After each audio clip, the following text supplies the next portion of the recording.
at the feet of this machine. You have a driver who has all the knowledge and all the learning and all the skills. You have his disciple, who's the fireman, who's at his feet learning these skills. And the fireman, in the process of producing steam and is actually performing a form of alchemy. He's combining the elements of earth, air, oxygen, and water. And with the magic of his skills, he's producing the power that drives this machine along.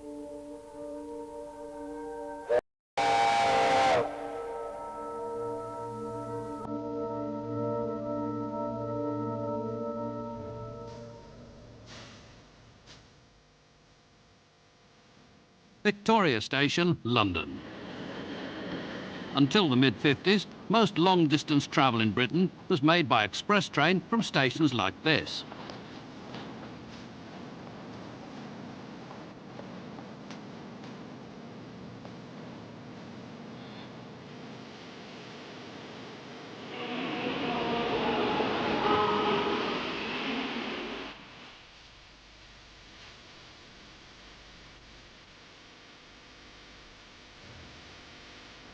From 1948, this Battle of Britain class loco hauled crack express trains for British Rail's southern region. It was operated by engine drivers like Clive Groom. The engine is almost bursting with steam.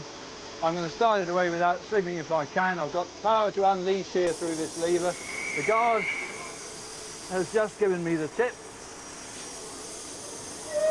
And with luck, we'll start away without slipping. I'm unleashing very destructive powers here. If I do it wrong, within 100 seconds, the engine will thrash itself to pieces. There's amazing power in these things. The amazing power in these 128-ton locos allowed speeds of up to 100 miles an hour. In the cab, or footplate as it's known, the driver and his fireman enjoyed one of the classic working relationships. I'm looking to him when the signals are his side. I'm looking to him to provide the steam when I need it. He's doing his job, I'm doing my job, but I'm reliant on him totally for what I've got under here. Got a green flag, right? You couldn't be a driver if you couldn't supervise your fireman if you didn't know what he should be doing. Though it looks like simple shoveling, the firing of a loco requires great skill to maintain steam pressure.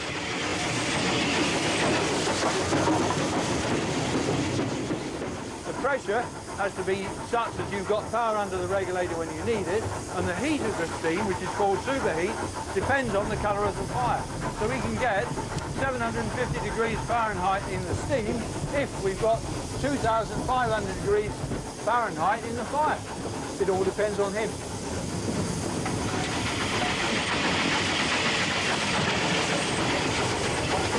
I'm listening to the beat of the engine.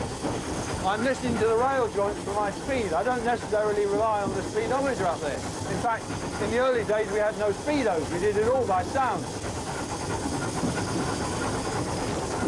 I can tell when the engine's picking up its water. I can tell by smell when the engine is superheating. There's a nutty smell from the oil in the front end when the engine's superheating. And the reaction to the controls is like a supercharged car. The locos that Clive Groom drove were specially designed for the Southern Railway.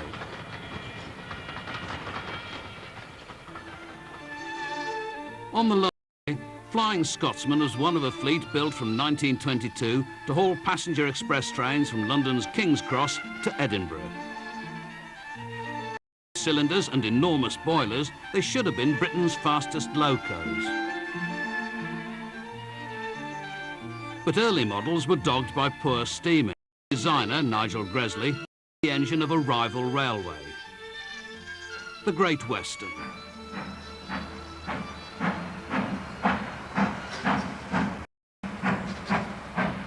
This is Castle-class loco, Defiant. It was a type designed in 1923 to haul express trains for the Great Western Railway. The Castle class represents for me the epitome of locomotive design of the time. And of course, They look nice. The taper boiler and all the brass work and copper work, which in itself doesn't do anything for a locomotive's performance, but certainly sets them off. And their performance, the records that they set up, particularly on the Cheltenham Flyer, the whole thing just comes together as a splendid piece of machinery.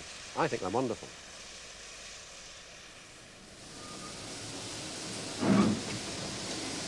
Footplate crews on God's Wonderful Railway, as GWR was known to its loyal fans, thought their engines were wonderful too, which was a good job because crew comfort was rather a low priority. There was little weather protection and no seats. But there were some compensations. By modern standards, or by later standards, the castles are a bit Spartan. They're relatively straightforward to drive. They're very responsive to both the fireman and the driver, and they were very fast. And one of the advantages of the castle was that it kept its good riding characteristics. The good, great engineering at GWR's Swindon Works. This King-class loco, Collett, who was also responsible for the castles. When Collett built the castles, he introduced an optical alignment system into Swindon Works, which enabled them to reduce the tolerances on all the moving parts to the very bare minimum. And as a result, of course, they started off with a considerable advantage over those built in other railways. It is said that at that time, Swindon scrapped locomotives or put them in for a major overhaul at wear tolerances North Eastern turned out as new.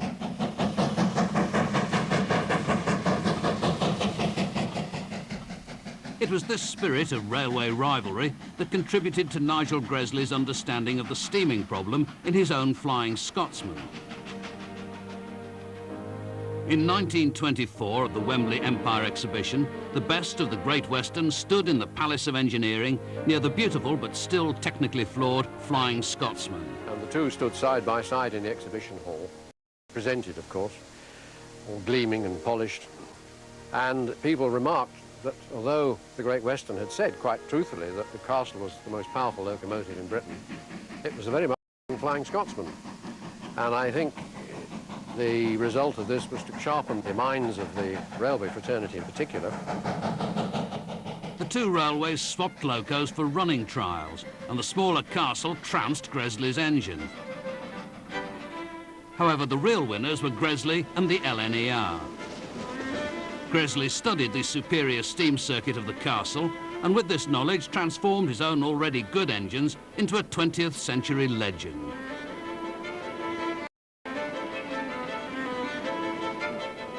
"4472 Flying Scotsman is the sole survivor of a fleet of 52 which heralded a new era of big engines and high-speed running. In 1927, the LNER began non-stop trial runs at the Castle. Main lines were equipped with water troughs between the tracks to refill tenders without stopping. So when she approaches a water trough, watch Fireman Mungo doing his stuff. Fireman Mungo's stuff was this. During the journey, he would lower a scoop into the 600 or 700-yard trough. At speeds of up to 70 miles per hour, around 3,000 gallons would be rammed into the tender in 15 seconds.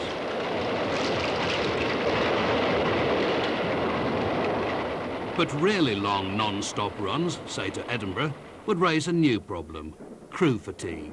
No driver of trains is more proud of his Scottish descent than MacLeod. Now beyond York, the Scots crew prepare to relieve the strain on the English pair.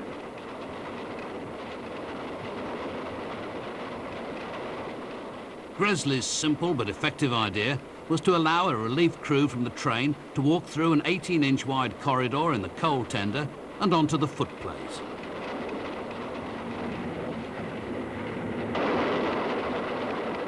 On May the 1st, 1928, 4 crews worked 2 trains in opposite directions between King's Cross and Edinburgh.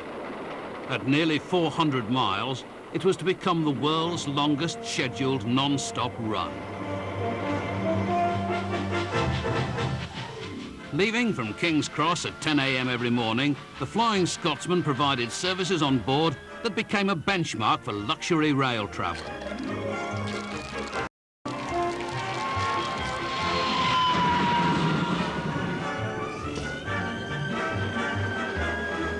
But for Nigel Gresley, it was just the beginning. Determined to develop engines with higher speeds and better fuel economy, his masterpiece was yet to come.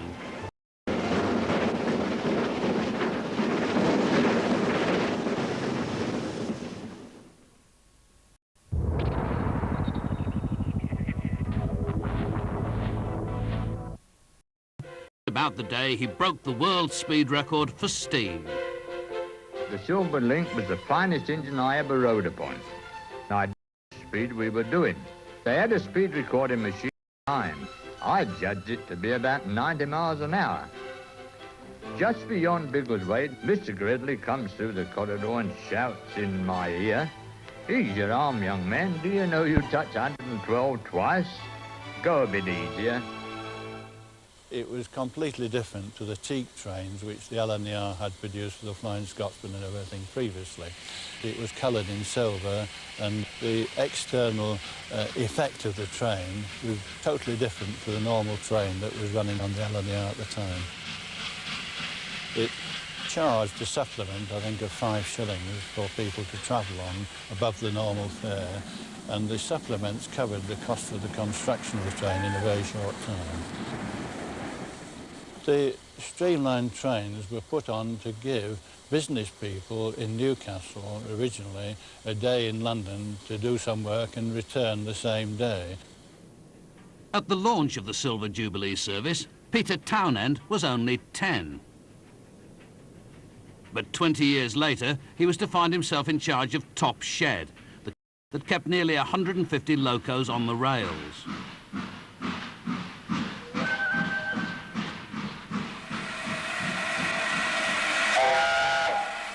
The Sir Nigel Gresley was one of them. Named after its designer, who was knighted in 1936 for services to British industry, it is known as an A4 Pacific.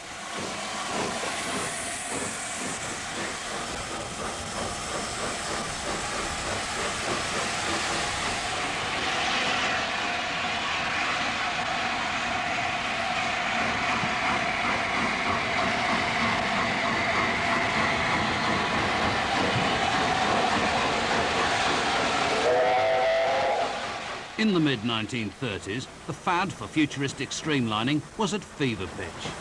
Most was a victory of form over function.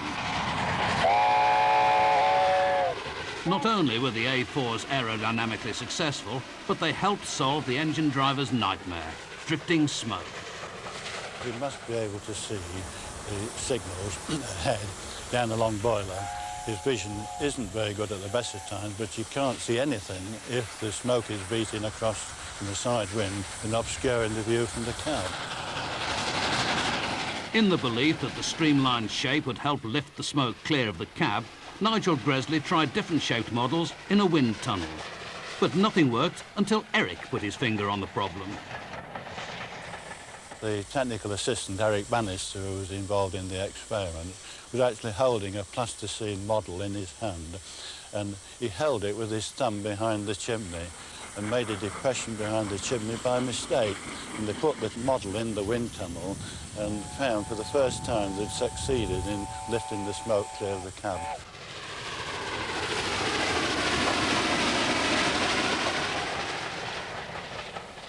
The cab of the Gresley locomotive was extremely comfortable for the driver and the fireman, compared to many other companies where the cab was rather austere. But you could drive the A4 from a sitting position, all the controls within the driver's reach, and the fireman was provided also with a bucket seat. And with a wide firebox locomotive, you don't need to fire the locomotive continuously.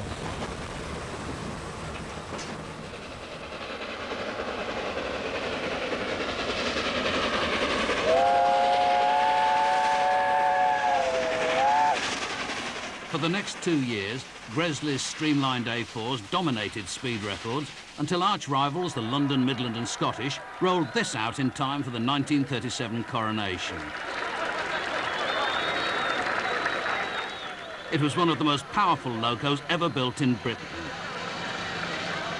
Designed by William Stanier, the 165-ton loco Coronation commenced a publicity-seeking trial run from Euston to Crewe on June the 29th, 1937. 100 journalists and railway officials took part in a test run from Euston to Crewe and back that provided such an orgy of speed as has never before been indulged in over LMS metals. From 85 miles an hour, the speed rose quickly to 100, faster yet and faster, eating up the miles. 102, 105, 108, and she's still accelerating. The rhythm of the exhaust grows stronger, faster, 112.5 miles an hour for 2 miles, smoothly surging over the metals. A supreme effort, and Coronation has done it. 114 miles an hour, the highest speed yet attained in the Empire. This, then, was the contribution of the London, Midland and Scottish Railway to this great coronation year. A contribution that gives daily service to the nation, a tangible, living contribution, exemplifying the spirit of the age. They reach 114 miles an hour, but of course it's not the high speed so much, it's braking from high speed that is the problem, and they had serious difficulty in stopping in Crewe station and went through reverse curves at 50 miles an hour that were intended by the engineer to be passed through at 25, and nearly, it's a wonder they didn't derail the train.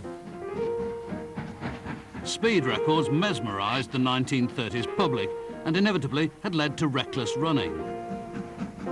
For all its down-dare spaceship looks and go-faster stripes, Stanier's streamlining had little aerodynamic value, and it got in the way of essential maintenance.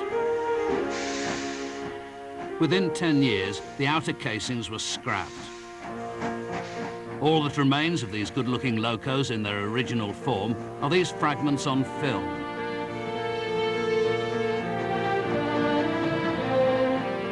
Even their record didn't last long. Just over a year later, on July the 3rd, 1938, the LNER challenged the speed record with a loco named after a duck. With my lovely blue streamlined engine Mallard, I accelerated up the bank to Stoke Summit and past Stoke Box at 85. Once over the top, I gave Mallard a red. After 3 miles, the speed meter in my cab showed 107 miles an hour. Then 108, 109, 110. Getting near Silver Jubilee's record of 113, wonder if I can get past that. And before I knew it, the needle was at 116, and we got the record. They told me afterwards there was a deal of excitement in that dynameter car. Go on, old girl, I thought, we can do better than this. And shot through Little Batham at 123. And in the next 1¼ miles, the needle crept up further, 123.5, 124, 125. And then for a quarter of a mile, while they tell me the folks in the car held their breath, 126 miles per hour. 126?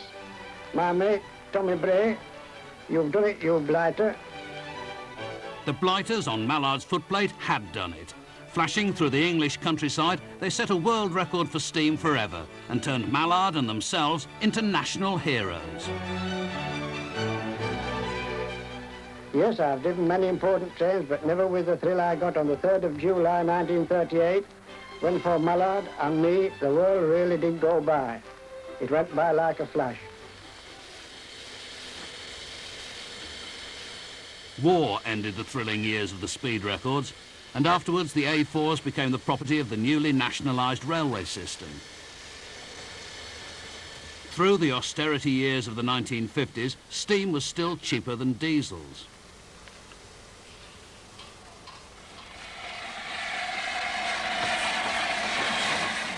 But the tide was turning, and the threat to Gresley's magnificent A4s came from this. The engines in these 1936 Junkers are diesels. 30 years later, English Electric adapted the Luftwaffe engine for rail traction.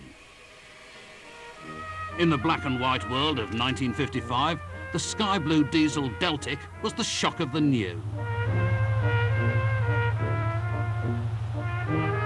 This is the prototype outside the Vulcan Engineering Works where it was built.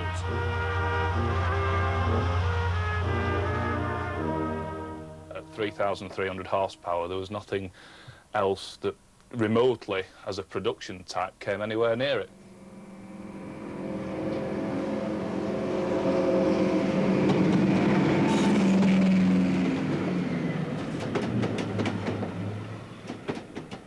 They're an interesting machine to drive because of the amount of power that you've got at hand. They're unique in the fact that they're fitted with 2 diesel engines and generators. They were the only production class of diesel-electric locomotive built with 2 engine and generator sets.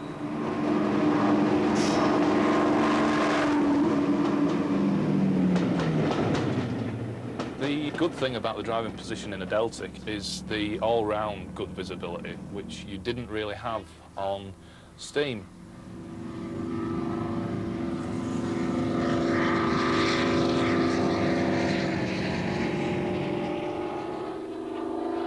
"22 Deltics replaced 55 steam locos hauling express trains up the east coast.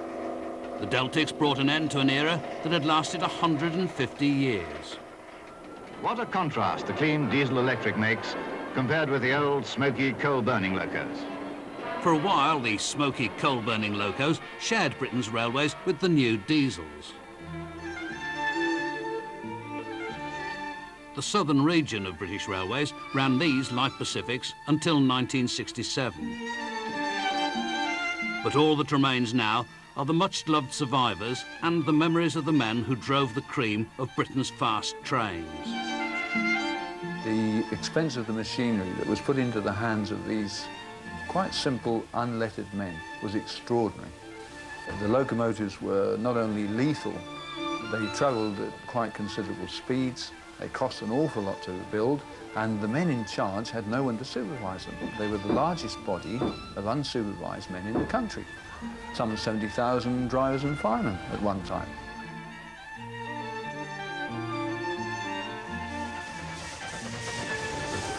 The first time I went at a considerable rate, I thought my last hour had come. But then I thought to myself it was a bloody fine way to die and resign myself to death.